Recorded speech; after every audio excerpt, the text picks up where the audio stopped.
네, 부활이 가장 기독교인들이 갖고 있는 그 모든 교리들 중에서 가장 핵심적인 교리다라는 것에 대해서는 지난주에도 말씀드렸습니다. 사도 바울이 고린도 교회에게 편지를 쓰면서 부활이 없다 하는 사람들에게 이렇게 말을 합니다. 고린도전서 15장 12절부터 14절까지의 말씀을 보면요, 그리스도께서 죽은 자 가운데서 다시 살아나셨다 전파되었거늘 너희 중에도 어떤 사람들은 어째 죽은 자 가운데서 부활이 없다 하나, 만일 죽은 자의 부활이 없으면 그리스도도 다시 살아나지 못하셨으리라. 그리스도께서 만일 다시 살아나지 못하셨으면 우리가 전파한 것도 헛것이요 너희 믿음도 헛것이요, 이렇게 말하고 있죠. 부활이 없는 교회와 성도는 상상할 수 없는 일이라는 거예요. 그러니까 우리가 만약에 부활을 말씀하지 않고 말하지 않고 그 부활을 믿지 않고 신앙생활을 한다면 그 신앙생활은 하나 만하다, 그렇게 말하고 있는 것이 바로 사도 바울의 말이다라는 것이죠. 지난 시간에 말씀드렸던 것처럼 부활이라는 것은 단순히 육체가 죽었다가 다시 살아나는 것 이상의 것이라고 말했습니다. 우리가 성경을 보면 사람은 무엇으로 이루어졌다고 말하냐면 영과 혼과 몸, 이 세 가지로 이루어졌다고 말씀하죠. 데살로니가전서 5장 23절 말씀을 보면 평강의 하나님이 친히 너희를 온전히 거룩하게 하시고 또 너희의 온 영과 혼과 몸이 우리 주 예수 그리스도께서 강림하실 때에 그 법궤 보존되기를 원하노라, 이렇게 말씀하고 있습니다. 그러니까 주님께서 다시 오셔서 우리를 만날 때 우리가 온전하게 보존되어 있는 것이 뭡니까? 우리의 영과 혼과 몸, 이 세 가지가 모두 온전하게 하나님 앞에 보존되어 있어야 되는데 그 일을 하나님께서 이루실 줄로 믿으시기를 바랍니다. 그래서 우리의 부활은 단편적으로 몸의 부활만 이루어질 것도 아니고 영과 혼과 몸이 모두 주님 안에서 부활한 상태로 주님 앞에 영원한 몸으로 주님을 맞이하는 것, 이것이 구원의 그날에 우리의 상승이 이루어질 것인데요. 그래서 구원의 개념도 이 몸과 혼과 몸, 그러니까 영과 혼과 몸, 이 세 가지의 각각에 따른 구원의 그 관점이 다르기 때문에 구원에 대해서도 세 가지 측면을 말하는 거예요. 그래서 우리가 흔히 알다시피 세 가지 측면 첫 번째가 무엇이냐면 구원의 칭의라는 게 있죠. 칭의라는 것은 무엇이냐면 의롭다 하고 말씀하시는 거예요. 그래서 무엇을 얘기하면 영이 새롭게 거듭나는 것을 말하는 거거든요. 성화라는 구원의 단계가 있습니다. 이것은 무엇이냐면 이제 영이 주님 앞에 새롭게 창조되어서 의롭다라고 칭함을 받았으면 이제 우리 자신이 예수님을 점점 닮아가면서 우리 자신이 하나님께로 가까이 가는 거예요. 그렇게 변화되는 삶을 살아가는 것이 그 과정 중에 있는 우리의 구원이죠. 그것을 성화라고 점점 거룩해지는 것인데 나 자신을 혼이거든요. 제가 이건 나중에 또 말씀드리겠지만 우리 자신을 혼이라 그랬을 때 우리의 혼이 몸에 가까운 육신적이었던 그런 혼이었다가 점점 영의 세계로 가까워지는, 그래서 예수님을 점점 닮아가면서 이 육신을 알아가는 그 과정을 성화라고 말합니다. 점점 거룩해지는 거예요. 그러니까 마지막에 주님께서 구속하시는 그 날이 오면 무엇까지도 완전히 주님 앞에 구속을 받습니까? 이 몸까지도 주님 앞에 구속을 받게 됩니다. 완전하게 새로운 몸으로. 그것을 뭐라 그럽니까? 영화라는 거예요. 그래서 우리가 몸을 입을 때 어떤 몸을 입냐면 지금처럼 한계에 부딪힌 이런 몸들이 아니라 주님이 입으셨던 것 같은 그런 영화로운 몸을 입게 된다라는 것입니다.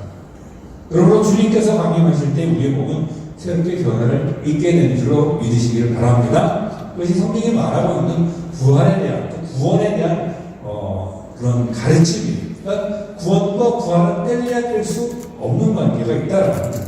그러니까 구원의 완성이라는 건 뭐냐면 하나님 앞에서 우리의 영과 혼과 몸이 온전하게 되는 것이 참된 부활을 가르치고 있다는 것이고, 그것의 첫 열매가 되신 분이 누굽니까? 바로 예수님인 줄로 믿으시기를 바랍니다. 그래서 하나님께서 우리에게 무엇을 주셨다고요? 영원한 생명을 주셨다고 그래요. 이 영원에 해당되는 영어 단어가 여러 가지가 있는데 그 중에서 한 두 가지 정도를 살펴볼 수가 있는데 everlasting이라는 단어가 있고요, eternal이라는 단어가 있어요. 영어는 잘 모르셔도 되는데 갖고 있는 의미가 조금 달라요. everlasting이라는 것은 끝이 없이 끝까지 존재하게 되는 것을 얘기하는 것이라면 우리가 알고 있는 영생이라고 할 때 영원이 있잖아요. 그것은 eternal이라고 말합니다. 두 개가 의미나 가치가 조금은 다른다는 것이죠. 그래서 다시 한번 쉽게 말한다면 우리가 영원히 없어지지 않고 존재한다고 해서 그것을 영생을 가졌다라고 말할 수 없다라는 거죠. 그것을 분명하게 알고 있어야 돼요. 그러니까 영생한다는 것이 영원히 존재가 없어지는 걸 말하지 않아요. 생명이 없이 영원히 존재한다는 것은 그것을 부활을 얘기한다면 제가 지난주도 말했죠. 네, 우리가 이런 상태로 영원히 산다는 그것이 축복이라고 했습니까? 저주라고 했습니까? 그거는 저주라고 했어요. 계속 늙어가는데 죽고 싶어도 못 죽어요. 그건 저주란 말이에요. everlasting, 영원히 지속되기만 할 뿐이지 eternal 하지 못하다라는 것이죠. 영이 죽거나 몸은 소멸됩니다. 그러나 사람에게 결코 없어지지 않을 것이 있는데 그것이 뭐냐? 바로 혼이라는 부활의 종류에 대해서 오늘 말씀드릴 건데 부활의 종류를 말씀드리기 전에 첫 번째는 혼이라는 것은 결코 소멸되지 않는다라는 것을 우리가 먼저 알고 있어야지 이 부활의 개념에 대해서 정확하게 알게 됩니다. 이걸 잘못 가르치는 분파가 제가 저번에도 얘기했던 여호와의 증인들이에요. 여호와의 증인은 영혼이 다 소멸된다고 했습니다. 그러니까 사람이 죽어서 몸이 죽고 나면 영혼이라는 게 없다는 거예요. 그러니까 그 사람 자체 존재가 있다 없다 없다는 거죠. 그러니까 그 사람들에게 뭐도 없습니까? 지옥도 없어요. 이렇게 가르치는 사람들이 여호와의 증인들인데 여호와의 증인들만 그렇게 가르치냐? 예, 은근히 그렇게 가르치는 사람들이 참 많습니다. 그러니까 존재의 사라짐 자체가 어쩌면 죽음이라고 생각을 하는데 성경은 결코 그렇게 말씀하지 않습니다. 사람이 소멸되지 않는 부분이 분명히 있다는 거죠. 오늘 본문 28절에도 보면 뭐라고 기록하고 있냐면 이를 놀랍게 여기지 말라. 주님께서 놀랍게 여기지 말라라고 말해요. 무덤 속에 있는 자가 다 그 여기심을 들 때가 온다. 지금까지 아담으로부터 지금까지 태어났던 모든 사람들이 지금도 존재하고 있다는 이야기예요. 무덤 속에 있는 자들이라는 뜻은 무슨 뜻입니까? 무덤에 묻혀가지고 있는 그 시신을 얘기할까요? 아니죠. 무덤으로 시신을 묻었다 2000년, 3000년 이렇게 지나면 그 시신이 뼈라도 남아있을까요? 뼈도 안 남아요. 다 사라져버립니다. 일기 다 돼버리죠. 무덤 속에 있는 자라고 말하는 것은 무엇을 얘기하냐면 죽은 사람이라는 거죠. 육신적으로 죽은 사람들이 어떻게 된다는 겁니까? 주님의 음성을 들을 때가 있다는 거예요. 하나님은 사람을 한 사람 볼 때 어떻게 보시냐면 그 사람을 혼으로 보세요. 그 사람 육신을 보시는 게 아니고 그 사람 혼을 보시는 겁니다. 하나님께서 그렇게 말씀하시잖아요. 사람들은 사람을 뭐로 판단한다고요? 외모로 판단하지만 하나님은 무엇을 보신다고요? 그 사람의 중심을 보신다는데 여러분 자신을 본다는 거거든요. 내 자신이 누굽니까? 겉에 어떤 사람들에게 보여주는 이 겉모습이나 외모가 아니잖아요. 나라고 할 때 그게 뭐냐면 제가 굳이 설명드리지 않아도 그게 뭔지 알고 있어요. 나라고 말하는 이게 바로 혼이라는 거예요. 성경이 말하고 있는 혼. 예. 아담이 죄로 인해서 나타난 결과가 무엇이냐면 죄로 인해서 우리가 사람이 더러워졌어요. 그래서 영이 그 자리에서 바로 죽게 되고 나중에 900년이 지난 다음에 아담이 모두 죽게 되었으니까 몸도 죽게 되었어요. 사람이 영혼몸으로 되어 있다는 것은 창세기 2장 7절에도 나와요. 여호와 하나님이 땅에 흙으로 사람을 지으시고 생기를 그 코에 불어넣으시니 사람이 뭐가 됐다고요? 생명이라고 되어 있는데 사실 다시 번역을 하면 살아있는 혼이 되었다 이렇게 번역을 해야 돼요. 우리가 살아있는 혼이에요. 하나님 중에 사람은 살아있는 혼이에요. 그러니까 영은 하나님으로부터 생명력이 끊어지면 그 자리에서 바로 죽어버리고 몸이라는 것도 사람이 그 육신의 이제 건강이 다 하면 소진돼서 죽고 그것이 소멸적으로 떼어버리면 사라져버리는 것인가요? 무엇이냐? 그럼에도 사라지지 않는 것은 무엇입니까? 나 자신이 안 사라져요. 그 혼이라는 것은 끝까지 존재한다는 거예요. 제 말이 아니라 성경에서 예수님께서 직접 해주신 말씀이 있는데 누가복음 16장에 보면 부자와 나사로의 이야기가 나옵니다. 많은 사람들이 예수님께서 비유를 말씀하시니까 이 부자와 나사로의 이야기도 비유라고 생각하는 경우가 종종 있어요. 근데 성경을 어디를 봐도 누가복음 16장에 부자와 나사로의 이야기를 비유라고 말씀하신 적이 없습니다. 그리고 또 한 가지는 무엇이냐면 예수님께서 하신 비유의 말씀을 다 들어보면 예수님께서 비유로 말씀하셨을 때는 뭐같이 뭐뭐와 같이 이런 단어와 함께 등장하는 것이 사람의 신령이 거론되지 않아요. 어떤 사람이 한 농부가 이렇게 시작한단 말이에요. 근데 이 부자와 나사로 이야기는 실명이 두 명이나 거론됩니다. 누굽니까? 나사로라는 거지가 살고 있었고, 그리고 이 나사로가 죽어서 어디로 갑니까? 아브라함의 품에 안긴다는 거죠. 하나님께서 자기 자신을 일컬을 때 누구의 하나님이라 그럽니까? 내가 아브라함의 하나님이요, 이삭의 하나님이요, 야곱의 하나님이라 하셨은즉, 아브라함, 이삭, 야곱 여전히 하나님께는 어떻게 되기 때문에 살아있는 자처럼 여겨진다고 했습니다. 그러니까 이것은 비유의 말씀이 아니에요. 실제로 나사로라는 사람이 살고 있었고 죽어서 아브라함의 품에 안겼다고 말씀한 것을 그렇게 안긴 것인데, 이 아브라함의 품이라는 단어는 당시 유대인들에게 일반적으로 통용되는 단어였어요. 그렇기 때문에 예수님께서 아브라함 품을 얘기할 때 유대인들이 아브라함 품을 뭔데라고 물어봤습니까? 안 물어봤습니까? 안 물어봤어요. 통용되는 단어이기 때문에 아브라함 품이 뭔지 알고 있어요. 유대인들이 죽으면 어디로 간다고 생각을 하는 겁니까? 아브라함의 품으로 간다고 생각을 했던 거예요. 당연히. 그럼 뭐가 바뀌어야 됩니까? 사람은 죽어서 몸은 어디에 묻혔어요? 무덤에 묻혀있고. 그럼 뭐가 거기에 있겠어요? 혼이라는 것이 거기 갔다는 거예요. 그리고 실제로 서로 바라보고 뭐까지 하고 있습니까? 대화까지 하고 있는 장면이 예수님께서 묘사하고 있는 것을 볼 수가 있다는 거예요. 사후 세계는 분명히 존재하는 줄로 믿으시기를 바랍니다. 있어요. 죽은 다음에 세계가 있고 사람에게 혼이라는 게 있어요. 가위에 눌려보신 적이 있는지 모르겠지만 그때 뭔가 참 그렇잖아요. 사람도 자기 자신의 혼의 어떤 구역을 이렇게 느끼는 경우가 많이 끄는 것도 마찬가지고, 예수님께서도 말씀하셨죠. 누가복음 23장 43절에 보면 예수께서 이르시되 내가 진실로 내게 이르는 오늘 내가 나와 함께 어디 있으리라? 나홀에 있으리라. 예수님 그때 십자가 못 박혀 돌아가셨어요.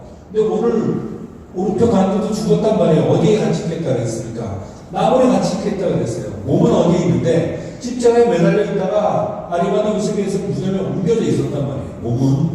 그럼 예수님께서 나홀에 있었던 것은 예수님의 무엇일까요?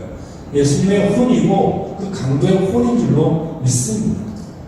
마태복음은 예수님께서 이렇게 경고를 하시죠. 몸은 죽어도 영혼을 능히 죽이지 못하는 자들. 여기서 영혼이라고 이제 한글 성경은 혼 이렇게 하면 이제 좀 어색한가 봐요. 그래서 영혼이라는 단어로 많이 번역을 했어요. 영혼 100가지 있죠. 한자어로. 그죠? 근데 여기서 soul이라 해서 영어에서는 soul이라 해서 우리가 혼으로 번역하는 것이 사실 더 일반적이에요.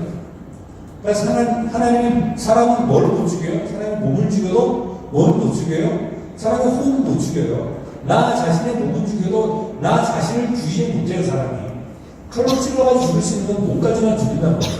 근데 예수님께서 그런 사람들은 어떻게 하라고요? 두려워하지 말라 그랬어요. 근데 누구를 두려워하라? 몸과 영혼을 능히 어디에 멸하시는? 지옥에 멸하시는. 이것이 사망이라는 거예요. 하나님은 뭐도 죽입니까? 혼도 죽입니다.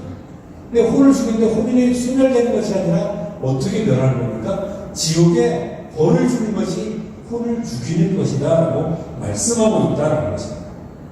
혼은 결코 소멸되지 않습니다.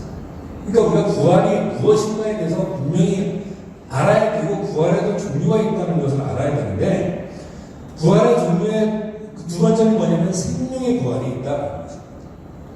29절 말씀, 오늘 본문의 29절 말씀 함께 한번 읽어볼까요? 시작. 선한 일을 행하는 자는 생명의 부활로, 악한 일을 행하는 자는 생명의 부활로 나오리라. 온전한 부활은 영과 혼과 몸이 온전히 보존되는 것인 줄로 믿으시기를 바랍니다. 영과 혼과 몸이 온전히 보존되는 것이 하나님께서 이루실 우리의 장차 우리의 소망이고 참된 부활이에요. 그래서 영도 부활하고 홀도 부활되어야 되고 육신도 부활해야 됩니다. 영의 부활은 우리가 성령으로 거듭날 때에 부활되는 줄로 믿으시기를 바랍니다. 이 부활이라기보다는 하나님께서 우리 안에 새로운 영을 창조하시는 거예요. 아담의 범죄함으로 인하여서 사람은 뭐가 죽었습니까? 영이 죽었어요. 그래서 영이 없어요. 죽은 상태이기 때문에. 그래서 우리가 예수 그리스도를 믿고 영접하는 순간 성령께서 우리 안에 무슨 뭘 창조하십니까? 새로운 영을 창조하신 줄을 믿으시기를 바랍니다. 그렇기 때문에 우리가 하나님의 아들들이라고 불리게 되는 거예요. 시편 104편에도 보면 주의 영을 보내어 그들을 창조하사 이렇게 말씀하고 있고요. 요한복음 3장 7절에 보면 예수님께서 니고데모에게 이렇게 말씀하시죠. 육으로 난 것은 육이요 영으로 난 것은 영이니 네가 거듭나야 하겠다는 말을 이상하게 여기지 말라라는 말이죠. 그러니까 우리가 육신으로 태어나지만 그 다음에 뭘로 태어나야 되는 겁니까? 하나님의 성령으로 거듭나야 될 줄로 믿으시기를 바랍니다. 이것이 영의 부활을 얘기하는 거고요. 혼의 부활, 이거는 혼이라는 아까도 얘기했지만 어떻게 되지 않았습니까? 소멸되지가 않아요. 단지 어떻게 돼요? 지옥불에 던져질 수 있다. 그래서 아까 읽었던 마태복음 10장 27절처럼 몸과 영혼이 지옥에 던져지지 않게 된 것, 그것이 우리 혼의 구원이고 구원인 줄로 믿으시기를 바랍니다. 그래서 요한계시록 20장 6절에 보면 성경 좀 띄워주세요. 요한계시록 20장 6절 그거 다 있어요. 네. 한번 읽어볼까요? 시작. 이 첫째 부활에 참여하는 자들은 복이 있고 거룩하도다. 둘째 사망이 그들을 다스리는 권세가 없고, 첫째 부활에 참여하는 자들에게는 사망이 옵니까? 오지 않습니까? 오지 않는다는 거예요. 둘째 사망이 혼이 죽어버릴 것인데, 혼이 죽는다는 것은 혼에 소멸되는 것이 아니라 몸과 혼이 지옥불에 던져지는 것을 둘째 사망이라고 해요. 그러니까 첫째 부활에 참여하는 자들은 이 혼의 소멸, 혼이 지옥에 멸하지는 그런 형벌을 받게 되지 않는 줄로 믿으시길 바랍니다. 그리고 최종 수소 이루는 것이 몸의 부활이죠. 그래서 몸이 무엇을 입는 거예요? 영화로운 몸을 입게 되는 것이 몸의 부활이에요. 그래서 지난주에 읽었던 것처럼 우리가 마지막 나팔의 순식간에 호련이 다 변화되게, 이 몸 이대로 영원히 사는 것이 아니라 주님의 부활로 이루셨던 그 영화로운 몸을 우리도 입게 된다는 거예요. 장애가 있던 사람이든 어떤 일이 있었던 사람이든 상관없이 모든 사람들이 주님처럼 영화로운 몸을 입게 된다는 거예요. 우리가 꿈을 꾸다가 이렇게 잘못 잠에서 딱 깨면 꿈에 꾸었던 게 진짜 같았더라도 깨면 달라지잖아요. 그죠?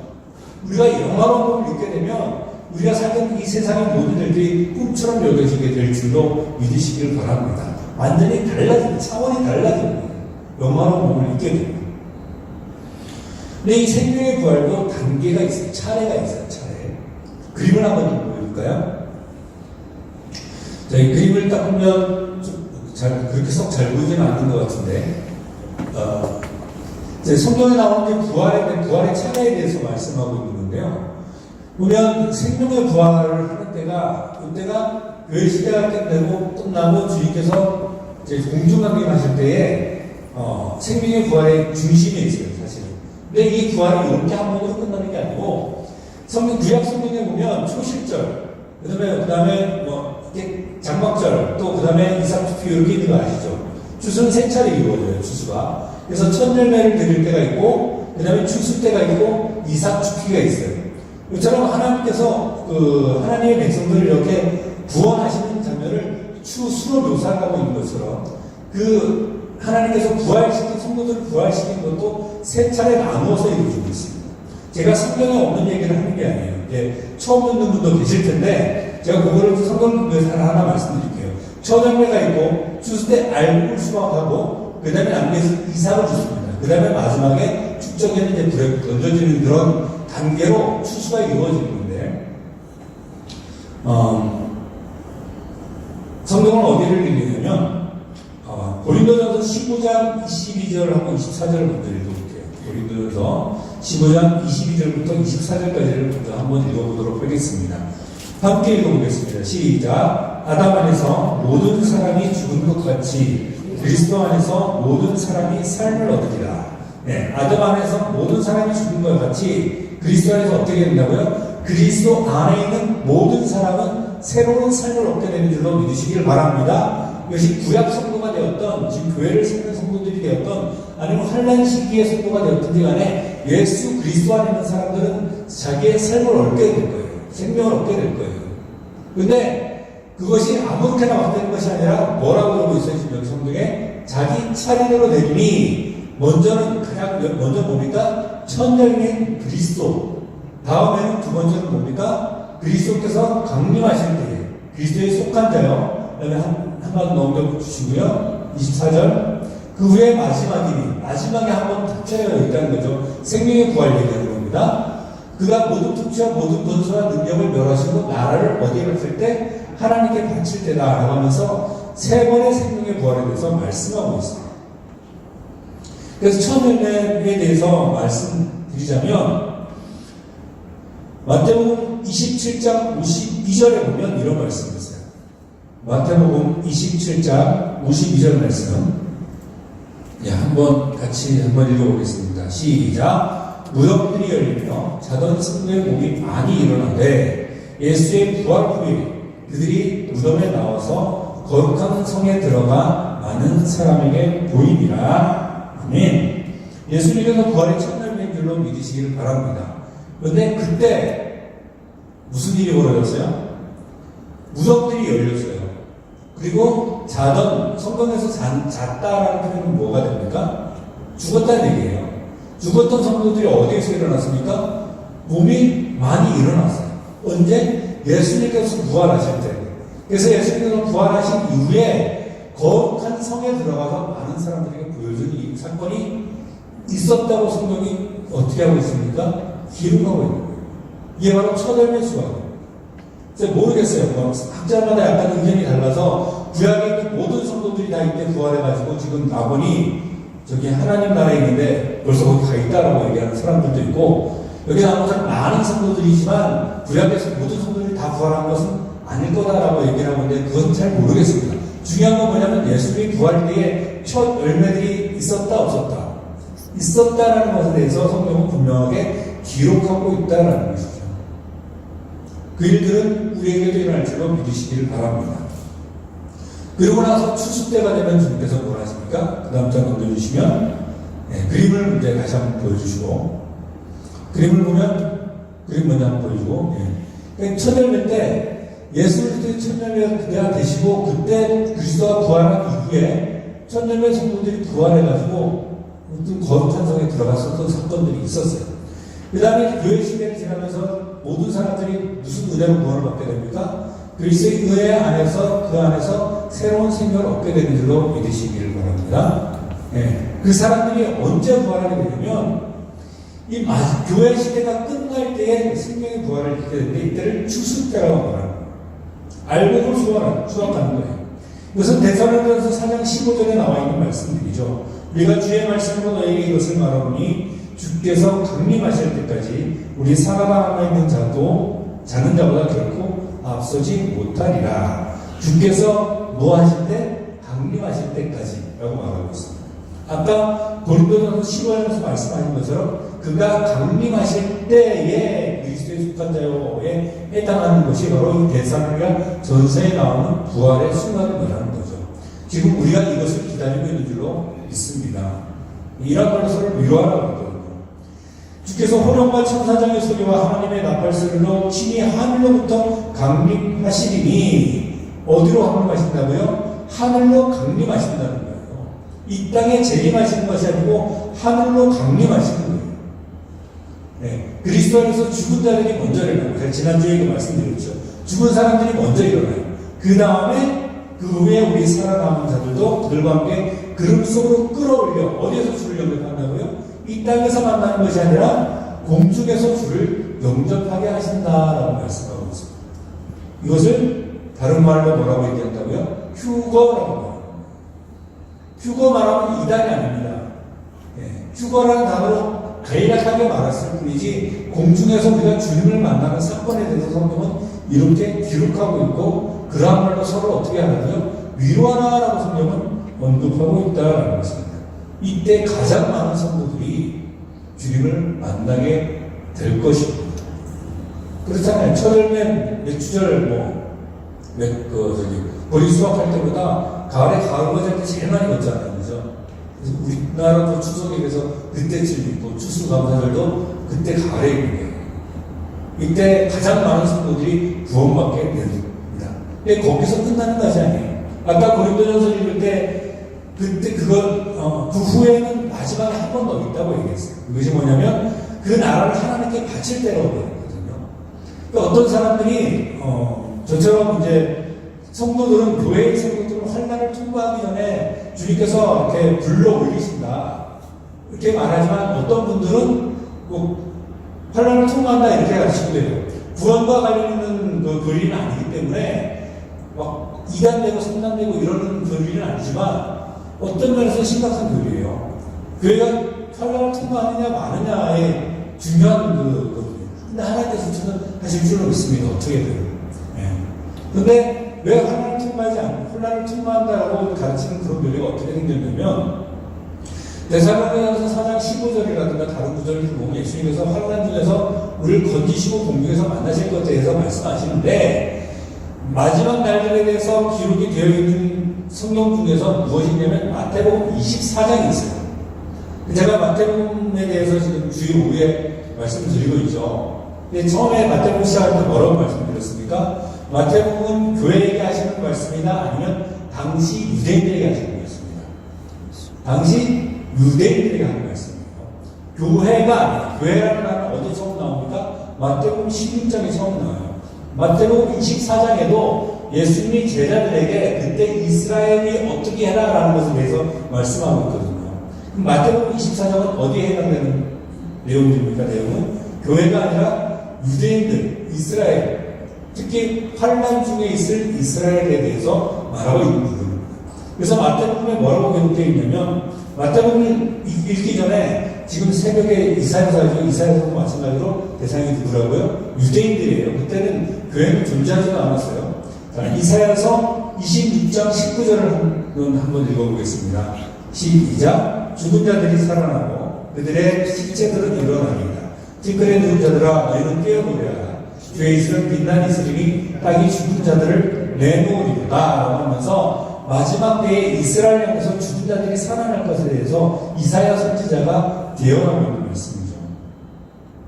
마태복음 24장에 이런 말씀이 있습니다. 마태복음 24장 29절인데 그날 무슨 후에? 환란 후에 야곱의 환란이라고 불리는 3년 반에서 7년 동안 있는 그 환란 후에 즉시 해가 어두워지며 달빛이 되지 아니하며 별들이 하늘에서 떨어지며 하늘의 권능들이 흔들리리라.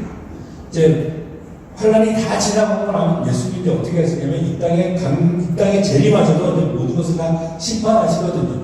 그 직전에 일어날 일인데 30절에 보면 한장 넘겨주세요. 그때 인자의 신조가 하늘에서 보이겠고 하늘에서 이제 보입니다. 언제가 되면 환란이 끝날 텐데 그때 땅의 모든 족속들이 통곡하며 모든 민족들이 통곡합니다. 그들이 인자와 구름을 타고 능력과 큰 영광으로 오는 것을 보리라. 30절에 그가 큰 나팔 소리와 함께 천사들을 보내리니 그들이 어떻게 한다고요? 그의 택하신 자들을 하늘 이 끝에서 저 끝까지 사방에서 모으리라. 이것이 대상이 누구라고요? 유대인 이스라엘. 환란이 끝나고 나서 환란 성도들이 그림 보여주세요. 그림 보여주세요. 네. 성도들은 이때 이미 올라가 있고 환란 동안에 환란을 통과하는 유대인들이 있고 환란 동안에 이때 올라가지 못했던 예수님을 영접하지 못했던 사람들 중에서 마귀에게 경배하지 않고 적그리스도에게 경배하지 않고 살아남는 사람들이 죽는 사람들이 있단 말이에요. 목배임을 당하는 성도들이 있단 말이에요. 그들이 언제 살아나게 됩니까? 환란 끝에 살아나게 된다. 이것이 바로 이삭축에 해당되는 부분입니다. 그래서 24장의 말씀을 가지고 봐라 환란 중에 휴거가 있지 않느냐라고 말씀하는데 그것은 대상이 다르다는 것이죠. 그래서 성경이 말하는 대로 이스라엘의 그 어떤 율법을 통해서 보여주는 예표대로 첫 수확이 있으면 추수가 있고 그 다음에 이삭축기가 있고요. 그래서 세 차례 아까 제가 하는 말이 아니고 고린도전서 15장 22절부터 24절에 나온 순서대로 그 차례대로 생명의 부활이 세 차례에 이어서 이루어지게 된 것이 부활의 차례입니다. 우리는 생명의 부활에 참여하게 될 줄로 믿습니다. 네, 여기까지만 우리가 알고 있는 진짜 부활이에요. 근데 아까 말씀드린 것처럼 우리의 호흡은 절대로 소멸되지가 않습니다. 그런 측면에서 본다면 악인들의 부활도 성경은 말씀하고 있다는 것이죠. 예수님께서도 어떤 사람은 생명의 부활로, 어떤 사람은 무슨 부활로? 심판의 부활로, 저지의 부활로 부활 것이다 라고 말하고 있는데요. 요한복음 5장 29절 말씀을 보면 선한 일을 행하는 자는 생명의 부활로 악한 일을 행하는 자는 심판의 부활로 나오리라 라고 말씀하고 있습니다. 우리가 기억해야 되는 건 뭐냐면 악인들도 부활합니다. 악인들도 부활해요. 생명의 부활이 있는 반면에 무슨 부활도 있어요? 심판의 부활도 있다는 거예요. 그러니까 궁극적으로 말하자면 아담부터 지금까지 태어난 세상의 모든 사람들이 몸의 부활이라는 것을 실제로 다 경험을 하는 겁니다. 죽었던 히틀러니 옛날에 어떤 악한 사람이니 그런 사람들이 죽고 끝난 것이 아니고 그 사람들도 부활하는데 무슨 부활을 경험한다고요? 심판의 부활을 경험한다는 거예요. 근데 이 시간의 차이가 1000년 정도 된다는 거예요.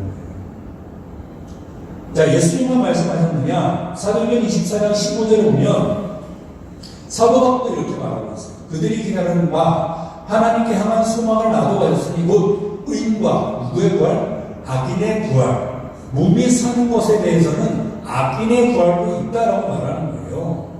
사람이 한 번 죽은 거로 끝나고 그것으로 없어지면 예수님 안 믿어도 돼요. 제가 몇 번씩 내가 말씀드렸지만 소멸 내는 것이 더 낫다면 마음대로 살다가 즐길 것대로 즐기다가 소멸되면 되잖아요. 근데 인생이 그렇지 않다는 거예요. 의인이 부활하는 것처럼 누구도 부활합니까? 악인도 부활하는 거예요. 근데 그것은 아까 얘기한 것처럼 영과 혼과 몸이 하나님께 온전히 보존되는 생명의 부활이 아니라 불완전한 부활이에요. 불완전.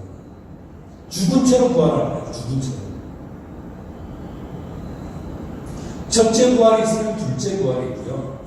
첫째 사망이 있으면 둘째 사망이 있습니다. 첫째 부활과 생명의 부활은 그리스도인에게 속한 것이고 둘째 부활과 저주의 부활 그리고 둘째 사망은 악인들에게 속한 것이다. 것을 기억하기를 바랍니다. 그래서 이 생명의 부활하고 악인들의 부활 사이에는 1000년이라는 간격이 있습니다. 그림 다시 한번 보여주면요. 이때 이제 이삭주기까지 끝나고 한란 성도들이 이제 살아나고 그리스도와 함께 1000년 동안 통치합니다. 그리고 이 1000년의 차이까지 이 악인들은 살아나지 못한다고 성경은 기록하고 있습니다. 제 이야기가 제 상상 속에서 만들어낸 이야기가 아니라 성경이 기록하고 있는 거예요. 요한계시록 20장 4절을 보면 또 내가 보좌를 보니 거기에 앉은 자들이 있어 심판하는 권세를 받았더라. 우리가 될 줄로 믿습니다. 또 내가 보니 예수를 증언함과 하나님의 말씀대로 목배임을 당한 자들의 영혼들과 또 짐승과 우상에 경배하지 않고 그들의 이마와 손에 그의 표를 받지 않은 자들이 살아서 이 사람들이 환난 시대의 성도들이에요. 네, 짐승의 뼈 끝까지 저항하는 자들이 힘들게 구한 거예요. 우리보다 훨씬 더. 우리는 이렇게 견디지 않아도 주님께서 건져낼 줄로 믿으시기를 바랍니다. 그렇게 살아서 성도들하고 환난 성도들하고 그리고 그 환난에 들어가는 민족들하고 1000년 동안 주님의 왕국에서 살게 될 터인데 그러고 나서 1000년 동안 왕노릇하니 그 나머지 죽은 자들은 언제까지 살지 못합니까? 그 1000년이 차기까지 살지 못하더라. 그러니까 죽은 자들의 부활은 아직 그때까지 이루어지지 않아요. 주님의 왕국이 1000년 동안 이루어지는 동안에 부활하지 못해요. 그 다음에 언제 부활하냐면 이 1000년 왕국이 끝납니다. 그리고 무적행에서 사탄과 용이 다시 한번 풀려나요. 그래서 자기가 할 수 있는 최후의 바람을 해요. 그래서 복과 마법이라는 곳에 모여가지고 하나님과 대항하려고 하는 찰나에 지난 주일에 읽었던 베드로 후서 말씀처럼 하나님이 불로 온 우주를 심판하시게 됩니다. 그 와중에 어느 알지 못하는 어떤 특별한 장소에서 아마 세 번째 하는 되겠죠. 백보자 심판이라고 들어보셨습니까? 하나님께서 크고 흰 왕자에 앉으셔서 모든 사람들을 심판하는 마지막 심판이 있습니다. 요한계시록 20장 12절에 보면 또 내가 보니 죽은 자들이 큰 자나 작은 자나 그 보좌 앞에 서 있는데 책들이 펴있고 또 다른 책이 펴졌으니 곧 생명책이라. 이 모습을 잘 생각해 보세요. 주님이 크고 흰 보좌에 앉아 계시고 그리고 그 앞에 책들이 쫙 놓여져 있고 책 한 권이 있어요. 근데 책들이 놓여져 있는 거는 좋은데 책 한 권은 뭐냐면 이 책이 뭐라고요? 생명책이라는 거예요. 죽은 자들이 자기 행위에 따라 책의 책들에 기록된 대로 무엇을 받는다고요? 심판을 받아요. 사람들이 죽은 자나 작은 자나 큰 자나 죽은 자들이 다 하나님 앞에 다 서는 거예요. 그래서 어떤 일이 벌어지냐면 13절을 넘어가면 13절은 바다가 그 가운데 죽은 자들을 다 내주고 바다에 빠져 죽은 사람들 많죠, 그죠? 그래서 바다 가면 사람들 물귀신 있다고 생각을 하잖아요. 그래서 막 이렇게 막 던져주고 막 그러잖아요. 사람 이렇게 제사 지내고. 근데 바다에 죽은 자들 어떻게 한다고? 다 내줘요. 내준다는 얘기 뭡니까? 어떤 형태로 그 사람들 살아나는 거예요. 그 다음에 또 사망과 공고도. 그러니까 이미 죽었던 사람들, 그 음부에 떨어져 있던 사람들은 어떻게 합니까? 그 죽은 자들을 다 내줘요. 이게 뭡니까? 둘째 부활인데 심판의 부활이에요. 하나님 앞에 심판받기 위해서 살아나는 거예요. 근데 우리처럼 영원한 몸을 입고 부활할 것 같습니까? 이상하게 부활하겠죠. 어쩌면 죽은 상태 그대로 부활할 거예요. 좀비 영화나 이런 것들 보면 아마 저럴 것 같아서 그렇게 생각했어요. 좀비가 그렇잖아요. 죽지도 않는데 탁 때리면 툭 찢어져가지고 그냥 그대로 그냥 살아도 너무 끔찍하잖아요. 아마 그렇게 부활할 거라고. 죽은 채로 부활하는 거예요. 각 사람이 뭐대로 자기의 행위대로 심판을 받고 이 마지막 백보자 심판은 뭐대로 심판을 받습니까? 행위대로 심판을 받아요. 그리고 마지막 그 심판이 다 끝난다면 하나님께서 어디다 집어던지냐면 불못이라고 되어 있는데 파이어 레이크입니다. 불호수예요. 우리가 흔히 얘기하는 불바다 이렇게 생각하시면 돼요. 아주 큰 불바다에다가 그 모든 심판받은 영혼들을 다 집어던지고 뭐도 집어던집니까? 사망과 음부까지 오면 다 집어던져요. 이것이 무슨 사망이라고요? 둘째 사망이라. 두 번째 부활은 뭐라고 연결됩니까? 둘째 사망으로 연결되는데 그것이 영원히 꺼지지 않는 불호수 속으로 던져지는데 누구든지 생명책에 기록되지 못한 자들은 불못에 던져지더라. 우리의 이름은 이미 생명책에 기록된 줄로 믿으시기를 바랍니다. 이 심판이 우리에게 지나간다는 거예요. 할렐루야. 우리가 예수님 믿는 게 얼마나 좋은 건지 아시겠어요? 사람들이 어떻게 살았든지 간에 예수님이 안 믿은 사람들은 생명책에서 그 이름이 지워지고요. 자신의 행위대로 다 심판을 받고 어디에 던져지면 마지막에 불호수 속으로 던져지는 거예요. 근데 뭐하고 뭐가 같이 던져면 예수님께서 분명하게 말씀하셨어요. 몸과 그 사람의 뭐를요? 혼을 갖다가 집어 던진다는 거예요. 혼만 갖다 집어 던져도 괴로워해요. 부자와 나사로 이야기 보면 부자하고 나사로는 죽어서 몸은 무덤 속에 있었으니까 부자가 갔던 지옥은 혼만 갔습니다. 그런데도 괴로워서 물 한 방울만 찍어달라 그랬는데 이 마지막 불호수 속에 예수님께서 심판부에 집어던질 때는 하나님께서 집어던질 때는 몸과 혼을 같이 집어던져요. 끔찍하지 않으세요? 지옥도 갈망하다고 생각하십니까? 이것이 악인의 부활입니다. 영원히 존재합니다. 안 없어져요. 그런 의미에서는 악인도 영원히 살아요. 영원히 살 때 어떻게 삽니까? 영원히 고통받는 거죠. 한 법의 시간이 지나면 또 다시 기회가 지어준다고요? 힌두교에서는 그렇게 얘기하고 도교에서는 그렇게 얘기합니다. 아니요. 하나님은 끝이 없습니다. 영원히. 하나님께서는 한 번의 심판을 내겠지 거듭거듭 심판한다고 말씀하지 않으셨습니다. 한 번 죽은 것은 사람에게 정해진 것이요 그 후에는 심판이 있습니다. 얼마나 끔찍하냐면 예수님께서 마가복음에 3번이나 영국부 말씀하셨어요. 개혁성경은 이 3번 영국부 똑같은 말이 나온다는 앞에 2번을 지워버렸는데 3번이나 예수님도 강조해서 말씀하셨어요. 마가복음 9장 48절을 보겠습니다. 예수님께서 얼마나 무서운 말을 강조하려고 뭐라 하냐면 거기에는 뭐도 죽지 않고 구더기도 죽지 않고 이 구더기가 진짜 벌레일 수도 있고요. 그 사람 자신이 구더기처럼 벌레처럼 돼가지고 하나님이 야곱한테 그러잖아요. 너 벌레 같은 야곱아 그러잖아요. 사람이 하나님 보기엔 벌레처럼 보여요. 그러니까 그런 사람 자체의 벌레일 수도 있고 중요한 건 뭡니까? 안 죽어요. 죽고 싶어도. 뭐도 안 꺼집니까? 불도 꺼지지 않고 49절 말씀을 예전에 어렸을 때는 제가 뭐 김치를 담가봤습니까? 뭘 해봤습니까? 그래서 잘 이해가 안 됐어요. 근데 그 배추를 소금에 한번 절여보니까 저도 얼마나 끔찍한지 알겠더라고요. 사람마다 뭐에 절여지게 해요? 소금에 절여진 것처럼 뭐에 절여진 겁니까? 불에 그렇게 절여진 없어지지도 않아요. 네. 배추 소금에다 절이면 어떻게 됩니까? 소금이 다 쓰러질 때까지 물 계속 빠지잖아요. 그죠? 불에 절여지면 어떻게 되겠습니까? 소멸됩니까? 아니요. 그냥 불에 절여지는 거예요, 사람이. 이것이 두 번째 상황이에요. 주님께서 이러한 저주로부터 우리를 구원하신 줄로 믿으시기를 바랍니다. 그래서 예수님이 십자가를 지셨다. 모든 사람이 영원히 존재한다는 의미에서는 모든 사람이 다 부활합니다. 그러나 생명의 부활에 속할 것인지 아니면 저주의 부활에 속할 것인지는 우리가 지금 무엇을 믿느냐에 예수님께서 이미 길을 다 마련해 놓으셨는데 사단과 그의 천사를 위해서 마련된 그 불호수에 사람이 들어가면 안 되니까 예수님께서 이미 피할 길을 다 마련해 놓으셨는데 그 피할 길을 피한 사람만 그 악인의 부활에 참여하지 않고 둘째 상황에 들어가지 않는다. 이걸 생각하면 너무나 감사한 것과 동시에 하나님이 얼마나 두려운 분이라는 것을 알 수가 있어요.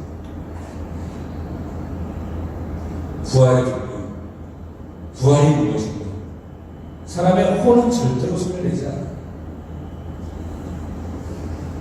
성경에 나오는 의인의 부활이 있습니다. 의인은 생명의 부활로 하나님처럼 영화로운 몸을 입고 하나님처럼 하나님과 함께 영원히 살게 되는 것이 생명의 부활이고, 악인의 부활은 저주의 부활, 심판의 부활인데 영원히 존재한다는 것은 공통점이죠. 그러나 영원히 하나님처럼 살아가는 것이 아니라 영원히 지옥 불 속에서 마귀와 사망과 음부와 그의 천사들과 함께 영원히 소금에 절여드시지 불에 고통을 받는 것, 그것이 심판의 부활입니다.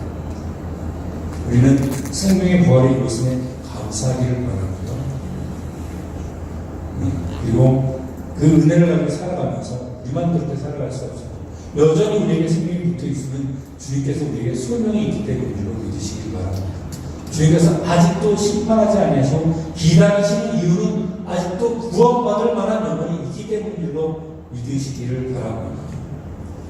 우리가 하나님을 두려울 뿐만 아니라 이것이 얼마나 심각한 일인지 우리가 다시 한번 곱씹어 봐야 돼요. 가족 중이라면 더 그래요.